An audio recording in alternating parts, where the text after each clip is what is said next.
Hello friends, आप लोगों का रीता फैमिली ब्लॉग में स्वागत है। आई होप आप लोग ठीक होंगे, स्वस्थ होंगे। तो फ्रेंड्स, आज मैं आपके सामने सीता माता की कथा शेयर करूंगी कि क्यों उन्हें राम जी से बिछड़ना पड़ा। एक बार सीता जी अपनी सहेलियों के साथ जनक जी के महल के बगीचे में घूमने निकल गईं। वहाँ पर एक वृक्ष पर उन्होंने तोते के एक जोड़े को देखा। दोनों आपस में बातें कर रहे थे कि एक ने कहा कि अयोध्या में एक सुंदर और प्रतापी कुमार हैं जिनका नाम श्री राम है। उनसे सीता जी का विवाह होगा। श्री राम 11,000 वर्षों तक इस धरती पर राज्य करेंगे और सीता और राम दोनों एक दूसरे के जीवन साथी की तरह इस धरती पर सुख से जीवन बिताएंगे। सीता जी ने जब अपना नाम सुना तो दोनों पक्षी की बातें गौर से सुनी। उन्हें अपने जीवन के बारे में बातें सुनने की इच्छा हुई। सहेलियों से कहकर उन्होंने दोनों पक्षी पकड़वा लिए। सीता जी ने उन्हें प्यार से सहलाया और कहा, डरो मत, तुम बड़ी अच्छी बातें करते हो। यह बताओ, ये ज्ञान तुम्हें कहाँ से मिला? मुझसे डरने की कोई ज़रूरत नहीं। दोनों का डर खत्म हुआ। वे समझ गए कि यह स्वयं सीता जी हैं। दोनों ने बताया कि वाल्मीकि नाम के एक महर्षि हैं, वे उनके आश्रम में ही रहते हैं। वाल्मीकि रोज़ श्री राम और सीता जी के जीवन की चर्चा करते हैं। उन्होंने वही यह सब सुना जो अब सब कंठस्थ हो गया था। सीता जी ने और पूछा तो तोते ने कहा, दशरथ पुत्र श्री राम शिव का धनुष भंग करेंगे और सीता उन्हें पति के रूप में स्वीकार करेंगे। तीनों लोकों में अद्भुत जोड़ी बनेगी। सीता जी पूछती जाती और तोता उसका उत्तर देते जाते। दोनों थक गए। उन्होंने सीता जी से कहा, यह कथा बहुत बड़ी है, कई महीने लगेंगे सुनाने में। दोनों उड़ने को तैयार हुए।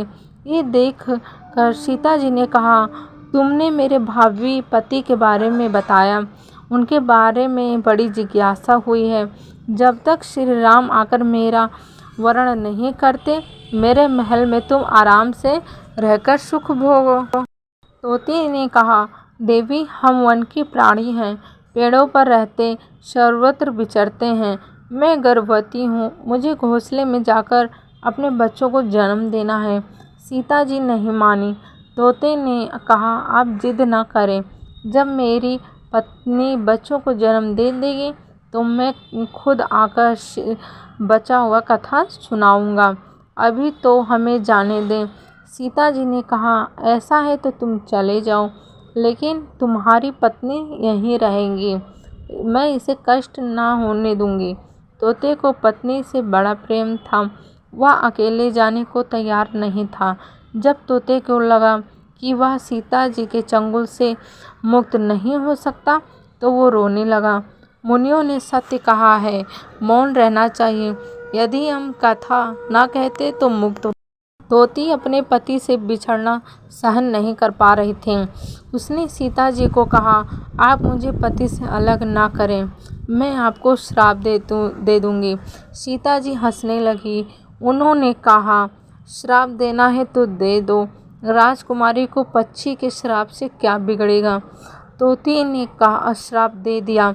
एक गर्भवती को जिस तरह तुम उसके पति से दूर कर रही हो, उसी तरह तुम जब गर्भवती रहोगी तो तुम्हें पति का बिछोह सहना पड़ेगा। श्राप देकर तोती ने अपने प्राण त्याग दिए। पत्नी को मरता देख तोता क्रोध में बोला, अपनी पत्नी के वचन सत्य करने के लिए मैं ईश्वर को प्रसन्न कर श्री राम के नगर में जन्म लूँगा और अपनी पत्नी का श्राप सत्य कराने का माध्यम बनूंगा। वही तोता बाद में अयोध्या का धोबी बना, जिसने झूठा लांछन लगाकर श्री राम को इस बात के लिए विवश किया कि वह सीता जी को अपने महल से निष्कासित कर। वनवास से लौटने के बाद सीता जी की पवित्रता पर सवाल उठने लगे। श्री राम ने सीता जी को छोड़ दिया। सीता को अपने पति राम से दूर जंगल में जाकर रहना पड़ा। यह सब इस तोते के श्राप की वजह से हुआ। तो फ्रेंड्स, आपको ये कथा कैसी लगी? अगर पसंद आए तो लाइक कीजिएगा, कमेंट कीजिएगा। जिन्होंने सब्सक्राइब नहीं किया है सब्सक्राइब कर लें। राधे राधे।